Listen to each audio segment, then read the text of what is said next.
সব ঝামেলায় যেতে হবে ক্লাই। এ থেকে কি হয়ে যায় সেটা কি বলা যায়? এই দেখো দিদিমা, একটা চিঠি লেখা আছে। কি লেখা আছে দেখ তো।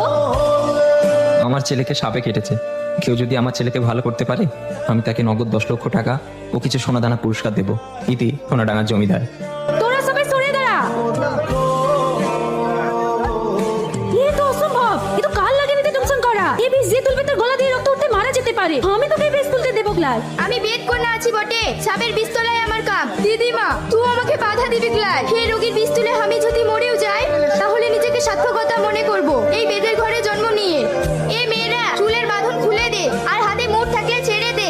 হে দয়াময়, তোকে সাক্ষী রেখে আমি আমার কাজ শুরু করছি। আমি যেন সফল হতে পারি।